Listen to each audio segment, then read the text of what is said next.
Hello നമസ്കാരം, എല്ലാവർക്കും പുതിയൊരു വീഡിയോയിലേക്ക് സ്വാഗതം. ഞാൻ ഡോക്ടർ അതുൽ, ചീഫ് ഫിസിഷ്യൻ, ആരാധന ആയുർവേദ മണ്ണാർക്കാട്.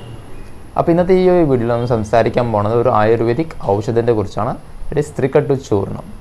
അപ്പോൾ നമ്മൾ ഈ വീഡിയോയിൽ ത്രികട്ടു ചൂർണം എന്താണ്, അതിൻ്റെ ഇൻഗ്രീഡിയൻസ്, അതിൻ്റെ ബെനിഫിറ്റ്സ്, ആർക്കൊക്കെ അത് സേവിക്കാം, കോൺട്രാൻഡിക്കേഷൻ ഉണ്ടെങ്കിൽ അത്, പിന്നെ ലാസ്റ്റ് അതിൻ്റെ ഡോസ് പാർട്ട് നമ്മൾ സംസാരിക്കും.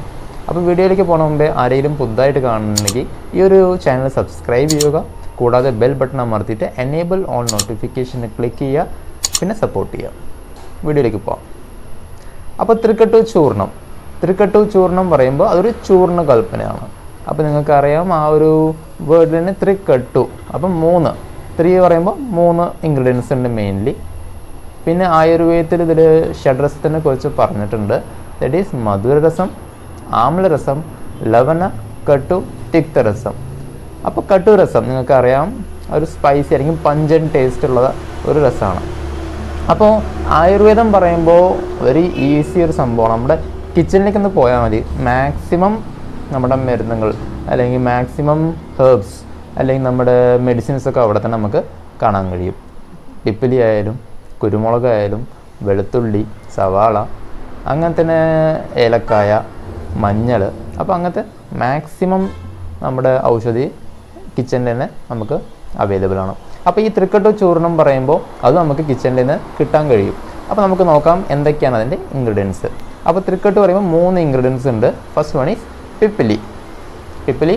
ബൊട്ടാനിക്കൽ നെയിം വന്നിട്ട് പൈപ്പർ ലോങ്കം, അത് നമ്മൾ മലയാളത്തിൽ തിപ്പലി എന്ന് പറയുന്നു. രണ്ടാമത്തെ ഇൻഗ്രീഡിയൻസ് പറയുമ്പോൾ മരീച്ചയാണ്. മരീച്ച പറയുമ്പോൾ പൈപ്പർ നൈഗ്രം, കുരുമുളക്. മൂന്നാമത്തെ ശുണ്ഠി, ജിഞ്ചർ ഒഫീഷ്യനാലെ, ചുക്ക്. അപ്പോൾ ഈ ജിഞ്ചർ പറയുമ്പോൾ അതിൻ്റെ ഡ്രൈ ജിഞ്ചറാണ് നമ്മൾ എടുക്കുന്നത്, വെറ്റ് ജിഞ്ചർ അല്ല, ഡ്രൈ ജിഞ്ചർ ഈസ് ചുക്ക്. അപ്പോൾ ഈ 3 ഇൻഗ്രീഡിയൻസും ഒരു ലെവലിൽ ഒരു മാത്രം ഉണ്ട് അതിൻ്റെ. അപ്പോൾ ആ ഒരു ക്വാണ്ടിറ്റിയിൽ എടുത്തിട്ട് ഉണക്കി പൊടിച്ച് അതിനെ നമ്മൾ ചൂർണ്ണ കൽപ്പനയാക്കി മാറ്റും.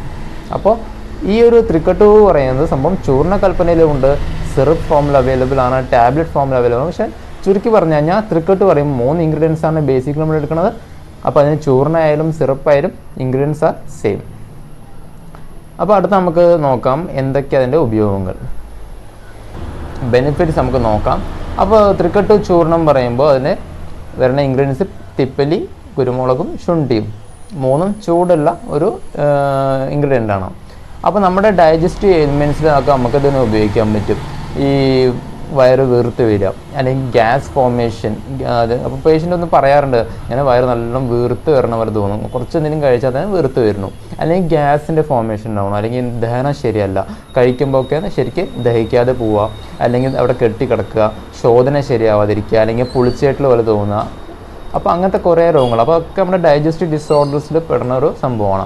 അപ്പോൾ ഈ പിപ്പിലി, മരീച്ച, ശുണ്ഠിൻ്റെ കോമ്പിനേഷൻ, ത്രികട്ടു ചൂർണം ശരിക്കുള്ള അളവിൽ ശരിക്കൊരു അനുപാനത്തിൻ്റെ കൂടെ നമ്മൾ കഴിക്കുകയാണെങ്കിൽ ഈ ഡൈജസ്റ്റീവ് എലിമെൻറ്റ്സ് ഒന്നും ഉണ്ടാവില്ല. അപ്പോൾ അതാണ് ഫസ്റ്റ് അതിൻ്റെ ബെനിഫിറ്റ്. സെക്കൻഡ് ബെനിഫിറ്റ് പറയുമ്പോൾ നമ്മുടെ ശരീരത്തിൻ്റെ പ്രതിരോധ ശക്തിനെ കൂട്ടും. That is build up the immunity. അത് പറയുമ്പോൾ അതിൻ്റെ ഒരു ആൻറ്റി വൈറൽ പ്രോപ്പർട്ടി ഉണ്ട്, ആൻറ്റി ബാക്ടീരിയൽ, ആൻറ്റി ഫംഗൽ, അങ്ങനെ തന്നെ ആൻറ്റി ഓക്സിഡൻറ്റ് പ്രോപ്പർട്ടീസും ഉണ്ട്. വൈറ്റമിൻ സിയുടെ അളവ് നല്ലോണം ഉണ്ട്. അപ്പോൾ അതുകൊണ്ട് തന്നെ നമ്മുടെ ശരീരത്തിൻ്റെ പ്രതിരോധ ശക്തി അല്ലെങ്കിൽ അതിൻ്റെ ഇമ്മ്യൂണിറ്റി ബൂസ്റ്റപ്പ് ചെയ്യാനും ഈ ഒരു ത്രികട്ടു ചൂർണത്തിന് കഴിയും. മൂന്നാമത്തെ പറയുമ്പോൾ റെസ്പിറേറ്ററി എലിമെൻറ്റ്സിൽ, അപ്പോൾ നമ്മുടെ പേഷ്യൻ്റ് ഇടയ്ക്കിടയ്ക്ക് വന്ന് പറയാറുണ്ട് എന്താ വെച്ചാൽ നമ്മുടെ രാവിലെ നീച്ച് കഴിഞ്ഞാൽ അടുപ്പിച്ചൊരു 8-10 പ്രാവശ്യം തുമ്മും, അലർജിക് റൈനൈറ്റിസ് പോലെ തോന്നും, അല്ലെങ്കിൽ കോൾഡ് കഫ്, ഇടയ്ക്കിടയ്ക്ക് ചുമയും ജലദോഷപ്പെടുന്നു, അല്ലെങ്കിൽ ഫീവർ, പനി വരുന്നു. അങ്ങനെ തന്നെ അതർ റെസ്പിറേറ്ററി എയിൽമെൻറ്റ്സ് നമ്മുടെ പറയുമ്പോൾ ആസ്മ ആയാലും COPD, ബ്രോങ്കൈറ്റിസ്, അങ്ങനത്തെ എല്ലാ റെസ്പിറേറ്ററി എയിൽമെൻറ്റ്സിലും നമുക്ക് ഈ ഒരു ത്രികട്ടു ചൂർണം നമുക്ക് സേവിക്കാം. പക്ഷേ അതിൻ്റെ ഒരു അനുപാനവും അതിൻ്റെ മാത്രമൊക്കെ നമ്മുടെ ഒരു ഡോക്ടറെ കണ്ടിട്ട് മാത്രമേ നമുക്ക് ഇത് കഴിക്കാൻ പാടുള്ളൂ. എന്താ വെച്ചാൽ ഏത് ആയുർവേദിക് മെഡിസിൻസ് ആണെങ്കിലും നിങ്ങൾ എന്താ പറയുക നേരിട്ട് പോയിട്ട് കൗണ്ടറിൽ നിന്ന് വാങ്ങി കഴിക്കണേക്കാളും നല്ലത് ഒരു ഡോക്ടറെ പോയിട്ട് കാണുക.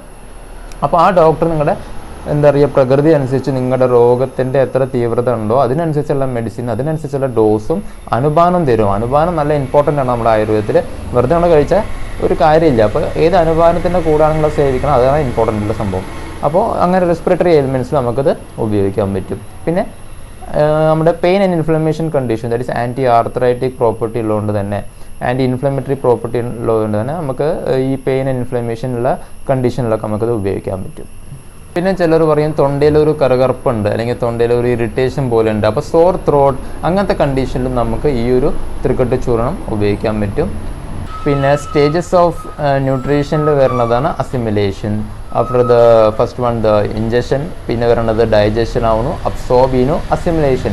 അപ്പോൾ ആ അസിമിലേഷൻ പ്രോസസ്സിനും ഇമ്പ്രൂവ് ചെയ്യാൻ ഈ ഒരു തൃക്കട്ട് ചൂർണത്തിന് കഴിയും. അങ്ങനെ തന്നെ ലിവറിൻ്റെ ഫങ്ഷൻസിനൊക്കെ ഇമ്പ്രൂവ് ചെയ്യാനും ഈ ഒരു നമ്മുടെ തൃക്കട്ട് ചൂർണത്തിന് കഴിയും.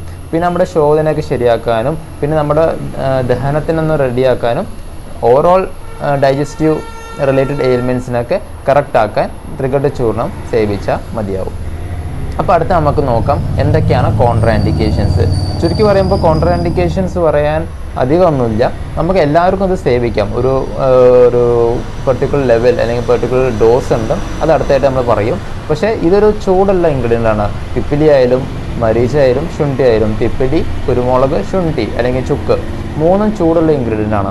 അപ്പോൾ ഒരു പിത്ത പ്രകൃതി ഉള്ള ആൾ അല്ലെങ്കിൽ ഒരു ഗ്യാസ്ട്രൈറ്റിസ് ഉള്ള ആൾക്ക് ഇത് സേവിക്കാൻ ബുദ്ധിമുട്ടുണ്ടാവും. അപ്പോൾ അവരൊന്നും സേവിക്കാതിരിക്കുക. അങ്ങനെ തന്നെ പ്രഗ്നൻറ്റ് ലേഡീസും ഈ ഒരു തൃക്കട്ട് ചൂർണം അവോയ്ഡ് ചെയ്യണമെങ്കിൽ നല്ലത്. അടുത്ത് നമുക്ക് നോക്കാം അതിൻ്റെ ഡോസിൻ്റെ കുറിച്ച്. അപ്പോൾ ഡോസ് പറയുമ്പോൾ ഒരു ആയുർവേദിക് ഡോക്ടറും ആയുർവേദിക് സ്റ്റുഡൻസിന് നോക്കുമ്പോൾ ഈ ഡോസ് ഒരു ഇമ്പോർട്ടൻറ്റ് ഫാക്ടറാണ്, ഡോസും അനുപാനവും. അപ്പോൾ ഡോസ് പറയുമ്പോൾ 5 ഗ്രാം നമുക്ക് 3 നേരം സേവിക്കാം, ഭക്ഷണത്തിന് മുന്നോ ശേഷമോ. അതൊരു ഡോക്ടർ പറയുന്ന പോലെ നമുക്ക് സേവിക്കാം. ഒരു അക്കോർഡിംഗ് ടു ദ അനുപാനം, വിത്ത് അനുപാനം അതും ഡോക്ടർ നിങ്ങളെ കണ്ടു കഴിഞ്ഞാൽ അതിൻ്റെ ഓരോ കണ്ടീഷൻ ഉണ്ട്. അപ്പോൾ ഓരോ രോഗികൾക്ക് ഓരോ പ്രകൃതി ആയിരിക്കും, ഓരോ രോഗിൻ്റെ തീവ്രത ഒന്നായിരിക്കും, കണ്ടീഷൻ വേറെ വേറെ ആയിരിക്കും. അതിനനുസരിച്ച് അനുപാനം മാറും. അപ്പോൾ 5 ഗ്രാം 3 നേരം നമുക്ക് സേവിക്കാം.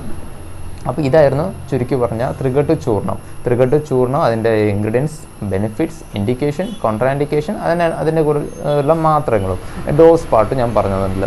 അപ്പോൾ അടുത്തൊരു വീഡിയോയിൽ നമ്മൾ പുതിയൊരു ടോപ്പിക്കായിട്ട് എത്തും. അതുവരെ നമ്മൾ സപ്പോർട്ട് ചെയ്യുക, വീഡിയോസ് കാണുക, ഷെയർ ചെയ്യുക, മാക്സിമം സപ്പോർട്ട് ചെയ്യുക. എന്തെങ്കിലും ഡൗട്ട് ഉണ്ടെങ്കിൽ നിങ്ങൾക്ക് നമ്മുടെ കമൻറ്റ് ബോക്സിൽ കമൻറ്റ് ചെയ്യാം.